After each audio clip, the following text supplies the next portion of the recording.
So remember how I said earlier in this speech that the farmers need to give up their farms before 2030, specifically that year? Yeah, so that's not a coincidence. That year doesn't come out of nowhere.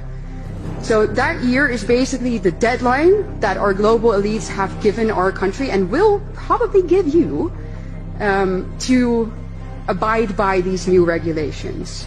And that agenda is called the 2030 Agenda. And now I have a slide showing you what that entails.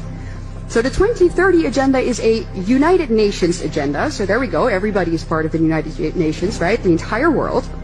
And this agenda consists of 17 what they call Sustainable Development Goals.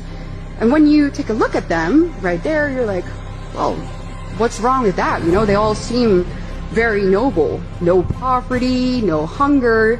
Who could be against that? However, if we take a closer look at how they actually want to accomplish all of this, anybody with 2 functioning brain cells realizes that this cannot happen unless there is an active and maybe even forceful redistribution of goods, foods, property, and our rights, which basically comes down to the obliteration of all of our basic liberties and our rights. And these goals, as I said, are not restricted solely to the Netherlands. They are global. And that's where we see their true motive.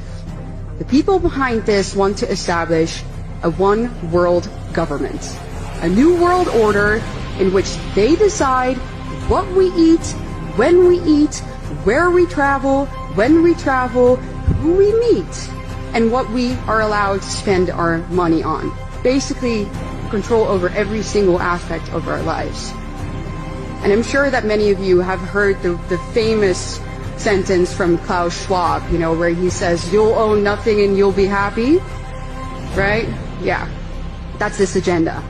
So why are the people behind this agenda specifically targeting farmers? Well, it's because obviously they really want our way of life and the things that we eat to radically change. They don't want us to eat foods that make us strong. They want us to eat synthetic meat created by Bill Gates. They want us to eat bugs. They want us to drink soy milk so that we become weak and obedient, and we do as they say and we buy what they offer.